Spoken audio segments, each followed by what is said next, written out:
Hello, I'm Peter Best. Welcome to Meet the Expert, the podcast series on swine health management in practice, brought to you by Boehringer Ingelheim.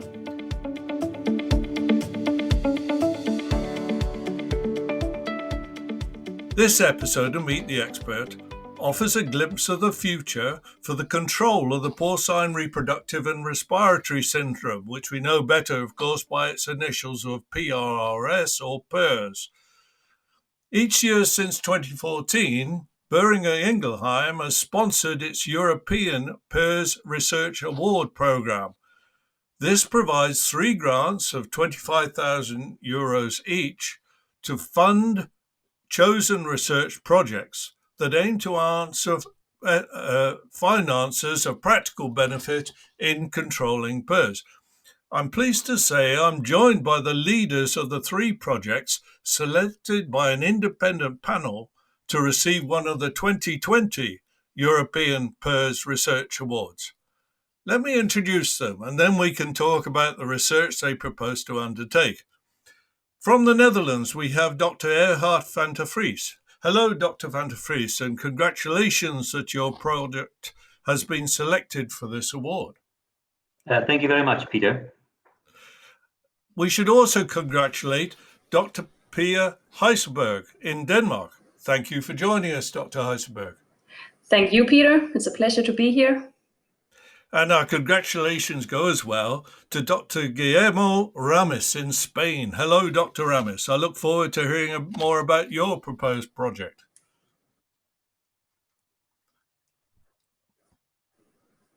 Very good, thank you. Right, let's begin then, and we'll start with the Danish project, please, the one led by Dr. Pia Heiselberg, which seeks to examine the impact of weaning procedures on PRRS virus in the nursery. You're a field veterinarian who's a pig practitioner, Dr. Heiselberg, working with the High Swine Veterinary Clinic in Denmark, I understand. That's correct, yeah. And that job includes having overall responsibility for the PRRS virus program in more than 50 Danish herds, I hear. Is that how the idea for your new research project started? Definitely. It was with many years of investigation of sow farms, where we now feel that we have quite good knowledge about the disease and how to control it, how to eradicate it. But with our work, we also understand that about nursery, we don't really know that much about the impact of PRRS when it comes to dealing with different weaning strategies. And what weaning strategies would you propose to examine? Could you give me an example, please? Yeah, when farmers, they tend to wean around 38-40 pigs per sow, that includes a lot of nurse sows and some extra weaned pigs that then either goes directly into some nursery facilities, or they go to an intermediate facility, a container, and then they stay there for maybe a week or 2 weeks or 3 weeks before they are moved to the optimal nursery facilities with other piglets. So it's something about in some farms there are 2 to 3 weeks between the weaning date of pigs. And in other farms, there is an all-in, all-out weaning strategy. And have you any previous studies to refer to whether that has an influence on PRRS virus circulation? Not really. We have done like small investigations, but not a thorough investigation with different farms. We think that the best way to do it would be an all-in, all-out weaning strategy, but actually we have not really done this big overview and testing of pigs that we would like to do with this project. So you're in a position where you're being asked to give advice and there isn't real evidence, and you're providing the evidence from a controlled study then. Is that the aim of this? That is the aim of it, yes.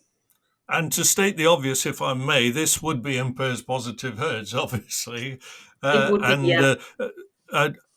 How many herds would one have to examine in order to get an idea? Because there are so many variables here. Yeah, so we would go for 4 farms that are doing the all-in, all-out weaning strategy, and 4 farms with what we call mix by weaning. And then in these 4 farms, we would do investigations on 4 batches of pigs weaned to the nursery, 4 consecutive weaned batches. So it's quite many pigs, and it's over an okay amount of time also that we are investigating this year. What do you say is an okay amount of time? I mean, normally the research awards offered by Boehringer Ingelheim aim to have a project that can be completed in a year. Is that feasible in your case? It is feasible, but we are going to be busy in the next year. And would you say then that the weaning strategies are likely to affect PRRS circulation? Would you expect there to be some good indication from this controlled study of the exact influence of the weaning strategy?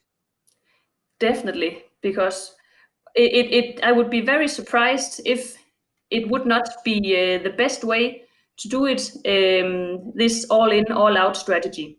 Because we can see in farrowing stables that if we can do some what would you call it? If we can control where we move the pigs around, and we can stop the spreading by not mixing pigs of different ages, then we have a shorter time into getting PRRS stable sow herds. So it would surprise me if the all-in, all-out strategy would not be the very best. I think it would be the one with less PRRS findings in nursery, and I think it would be the one with less antibiotic use and less mortality, better performance. Are these vaccinated herds, and what difference will that make to your study? It would be vaccinated sow herds, simply because we would never leave sow herds rolling with the natural PRRS infection. But it would be sow herds where we don't have any vaccine on the offspring, and it would be sow herds that we would have a goal that either they are stable, that would mean no virus circulation in the nursery, or by time sow herds that we would like to eradicate PRRS from. I see. Yeah, I mean, your focus is the nursery, and you want to evaluate the health of those pigs in the nursery, particularly with regard to PRRS. That's with the idea of eradication in mind in some cases, but also how is PRRS being controlled at the moment? It's by vaccination of sows, but is there also, for example, any antibiotic usage that's involved because of PRRS circulation? Definitely. It would be a program including vaccination and antibiotic treatments. So would you expect there to be on the all-in, all-out, if they see a less PRRS circulation, there should be a benefit in terms of less antibiotic usage in that herd? Definitely. And also a better performance of the pigs themselves. That would be average daily weight gain, and it would be feed conversion rate also better than the other herds. Yes, I'm with you. The herds you mentioned about eradication, by the way, would these herds that you supervise or oversee, would they be looking to eradicate PRRS if they can do so? Is that a common thing for these herds? No, it isn't actually. It's more now. It's about looking at where are you located with your herd. Are you in with the neighbors around with a lot of PRRS virus positive animals? Then it would be better for this customer to keep his herd PRRS positive, but stable and with good production results. Okay, right, thank you. We need to move on then, but thank you, Dr. Huisberg, for the moment. And next I'm going to turn to Dr. Erhard van der Vries in the Netherlands. You're a molecular virologist, Dr. van der Vries. I understand you are in the R&D section at the Animal Health Organization Gezondheidsdienst voor Dieren, or GD, in the Netherlands. Am I correct in saying that? Yeah, that's correct. And your project, you want to look at genetic recombination of type 1 PRRS virus, and you ask the question in your project title, is this an emerging risk, genetic recombination?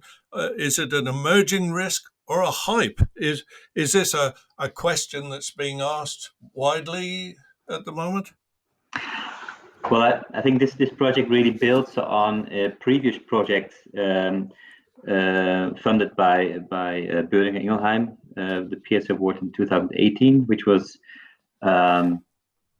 granted to Thomas Stadiek from the Polish Veterinary Institute and Jos Dortmans.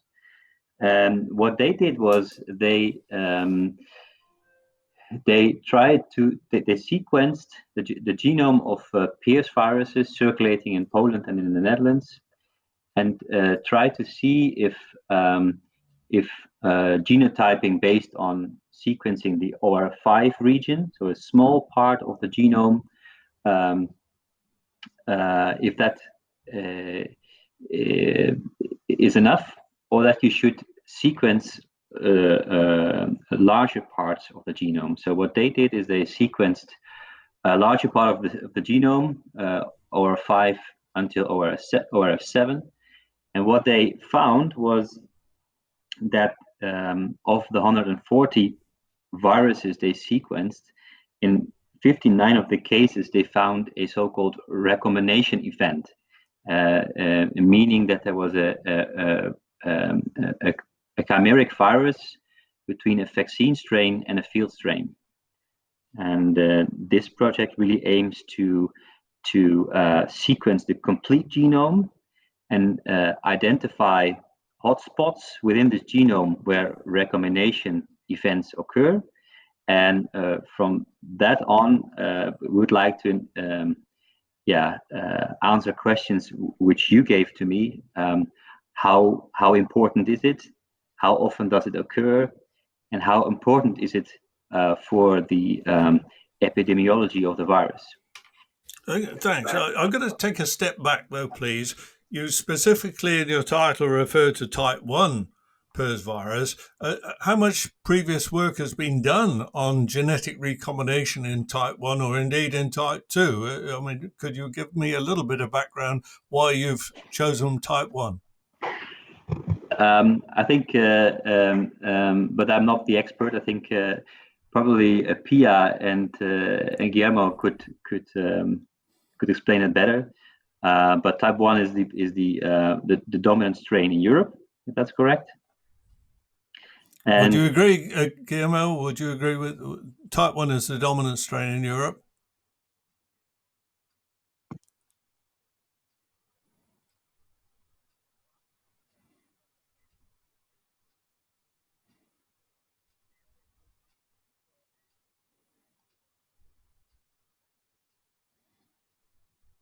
Are you seeing a lot of type 2 in Denmark? Sorry, Pia, please. Well, we do see it fairly often, yeah, but I think that was also in Denmark a bit of our own fault back in the days, where they had to figure out what kind of disease is PRRS, and then I heard there was something with using the wrong vaccine for the type 1. So that was in a time where this with homology really wasn't that big a deal yet, but it became important, we see now. Yes, yes. But recombination events, in theory, can happen with both types, you're saying. And Yes, we know that's, I something think, about type 2, but we don't know enough about type 1 recombination events. Is that correct, Erha? exactly. Yeah, and also the extent. So the extent of recombination events. So how often does it occur, and the significance actually. So what's the significance of recombination in spreading of peers? Yes, because presumably a recombination could result in something that was more virulent, more pathogenic, and therefore a bigger problem. And so we need to be aware of the likelihood of these things coming along the road, don't we? Yes, I think so. And lately, a few papers, also a paper from Denmark came out identifying such a recombinant strain, and it's really to say to find out if it's really a hype or if it's something that we should take into account. And I think one way of doing that is just seeing what's out there, sequencing them, identifying recombination hotspots in the genome where recombination events take place, and see if you can follow these strains in time, and see their impact. Now, yours is an international study, I think, then, from what you said. You're leading a study that involves information and colleagues from other countries. Yes, so Thomas Staliek from the Institute of Veterinary Medicine of the Warsaw University of Life Sciences is also involved. So he really deals with the collection of East European strains, and from our side, from the Netherlands, we collect strains which circulate in the Netherlands. Now, you mentioned OR5 open reading frame, OR5 to 7. Would you say that it is a standard procedure yet to look at whole genomes? How do you look at whole genomes, in other words? I think it's an emerging tool. So I think the most common tool is still to sequence OR5 only. OR5 is, I think, the most variable region. So it's an interesting region to characterize viruses. But in our previous study, we found that if you sequence OR5, ORF2 until ORF7, so including ORF5, then we found that there were some recombination events taking place. So, for example, we sequenced 140 strains, and out of these strains, 59 had a recombination event. So that's quite a lot. However, ORF5 is a very small part, and ORF2 to 7 is a bit bigger. But the genome of peers is much larger. So yeah, we were really curious to investigate, whether this recombination, how much that occurs, where does it occur within the genome, are there certain hotspots of recombination, are there recombination hotspots? So I think, ORF5 is. Yeah, to look at a whole genome, though, wouldn't that be time-consuming and expensive compared with taking just OR5 to OR7? Yeah, I think if I would have done this project 10 or 5 or 4 years ago, I would fully agree with you. But time is moving on, and the sequencing becomes cheaper and cheaper. And currently, if you design your sequencing strategy well enough, then it might not even be that more expensive to focusing on only OR5 or only on 2.7. Sequencing just the whole genome actually could even save you money if you do it at the correct way. Now, you're taking advantage of new techniques. Are you in this case? Can you tell me what sort of new techniques you can use in this project? So there are many so-called next sequencing techniques, and we want to work with the so-called Nanopore technology. Advantage of that technology that it's pretty easy to use. It's a next generation sequencing platform, really built to be used for everybody. So this is how it is designed. The sequencing machine is actually not very much bigger than a USB stick. So it's really small, and which makes it very a nice technique also for maybe even veterinarians in the field. Yeah. Why nanopore? I don't know the term. Nano means very, very small, I can imagine, but what does nanopore mean in this context? Literally nanopore. So the technique makes advantage of a pore, and what it does, it pulls the a nucleotide.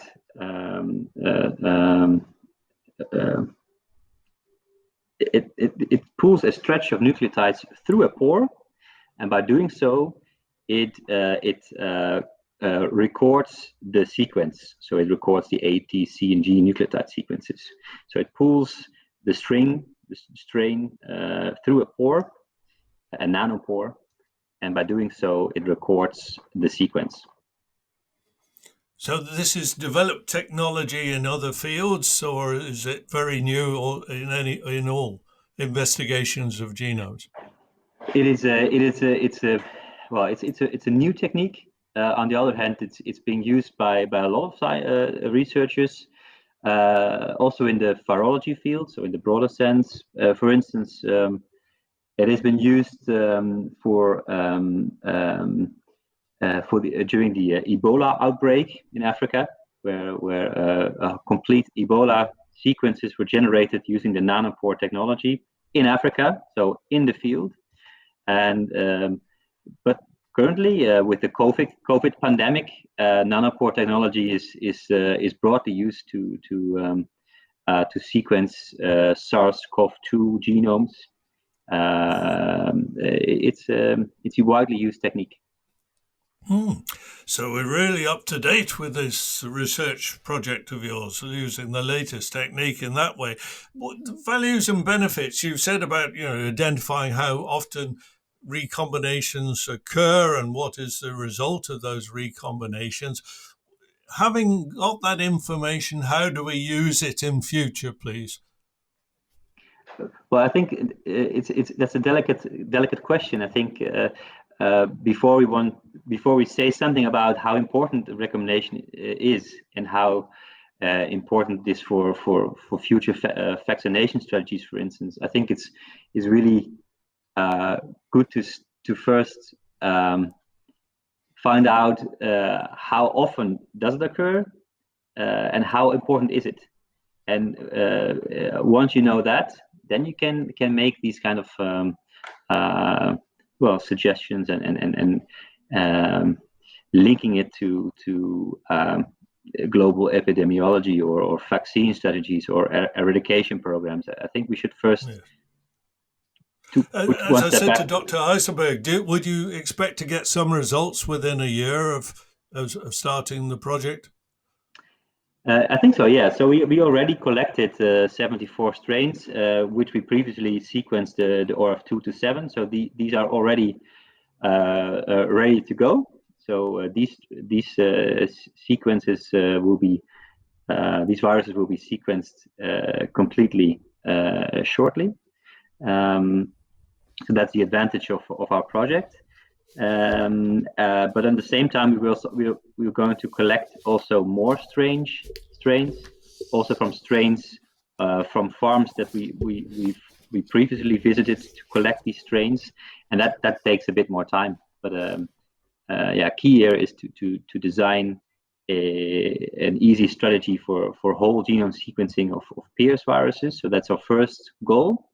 And once we have established that, sequencing itself would not take that much time. The analysis, on the other hand, interpretation of the results could take some time. I look forward to hearing that. I'm going to move on to our third winning proposal, please. Thank you, Dr. van der Vries. And also now then we're going to talk to Dr. Guillermo Ramis in Spain. Dr. Ramis, just to introduce you properly, I understand you're an associate professor in the Department of Animal Production at the University of Murcia. Am I right in that? And you obtained your vet medicine degree from the university, and your PhD in 2002, I understand from there. This proposal of yours, it's to investigate the impact of biosecurity and management on PRRS status and economical profit. And it's therefore very practical at farm level, not least that evaluation of profit. Are you asking whether any changes in farm biosecurity are profitable, as well as helping to prevent the PRRS virus, from entering the farm or spreading inside it? Yeah, Peter, first of all, allow me to say that I'm the leader of a very pretty group of veterinarians, not only academic, because two of us are academics that before had been practitioners, and the requirement includes 4 really pure practitioners in a very big company in southeast Spain. As answering your question, of course, we are absolutely sure that any biosecurity procedure is going to be profitable, not only for PRRS prevention, income, and spreading inside the farm, also for other tasks as antimicrobial reduction, reduction of mortality and of wastes, and ensure that we are going to demonstrate that biosecurity always is paid. But unfortunately, this is not so simple to make the farmer understand sometimes. So we need to have the tools, and we need to have the difference of profit, of benefit, comparing the previous and the subsequent situation after an implementation of really strict and really well thought biosecurity measures. How do you evaluate biosecurity? How will you, in this proposal, to evaluate it?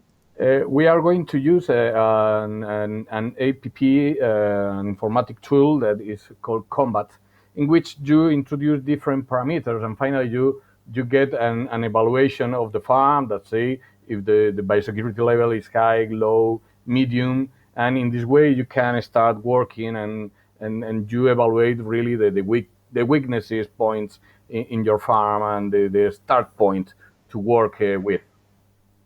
Now, this Combat app, is it specific to biosecurity for PRRS, or is it biosecurity as a total concept? Not really. It's not really for PRRS only. It's a tool for a global concept of biosecurity. Of course, it's really well focused to PRRS because it's one of our really big problems in the field, as Pia said before. But you can use it as a universal tool to have an idea of your farm, what kind of biosecurity level have.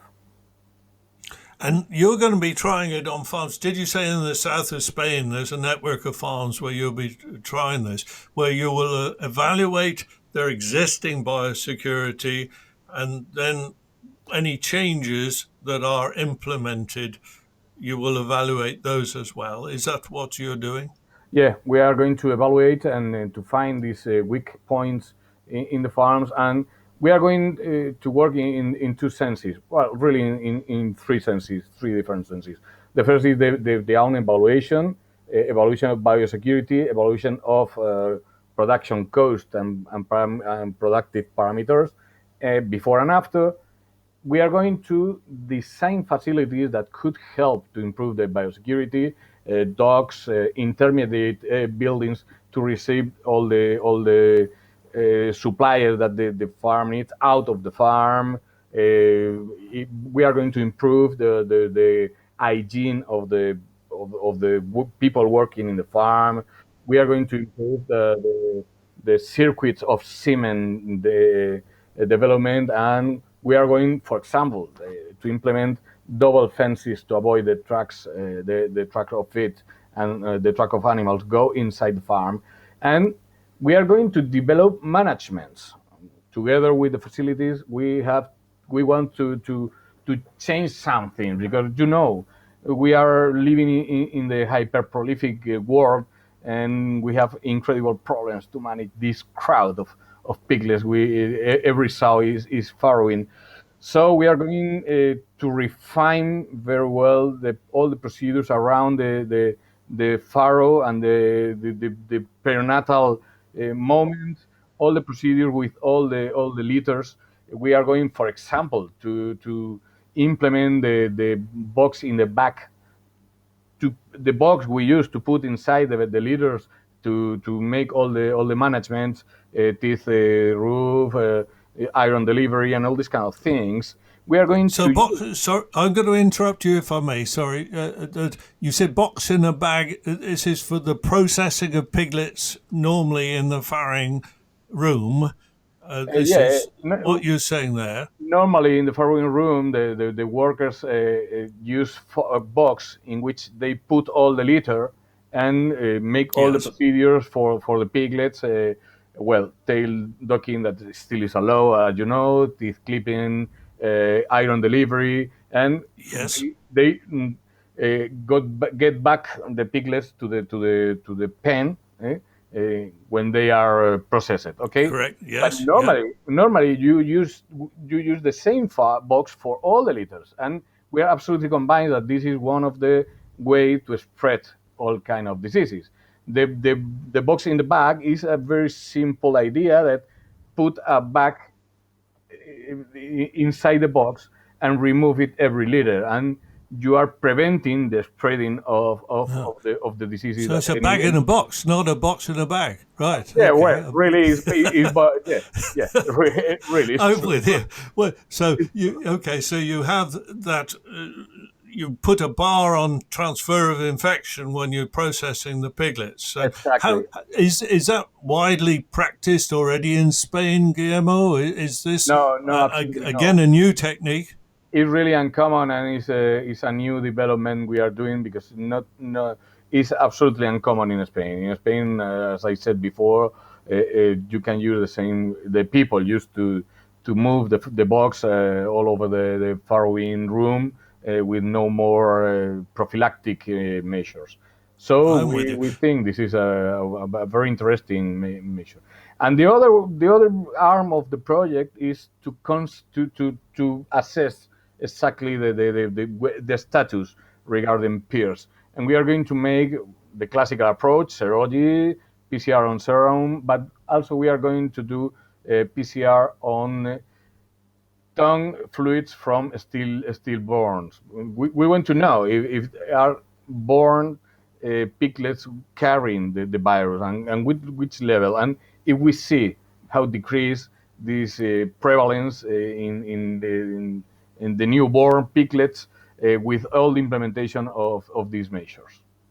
So would this be an alternative to doing serology, or what this stillborn? I can understand why you say you want to see the status in the newborn piglet. Is that why you choose these stillborn pigs? Really, this is also a really recent technique that I think has been described in 2009. It's really new. And you only have to get the tongues of a group of stillborns, 100, 150, and these tongues release a fluid that you can use as sample to make PCR and to detect the quantity of animals that were born with the virus inside. And this is a very interesting indicator of how the disease is moving or not inside your farm. Finally, it's an indicator of stability that we are going to use to implement in this project, to know how the farms are before, in the middle, and after. Yes, and of course your management side integrates with something that Dr. Peter Heisberg was saying about weaning strategies.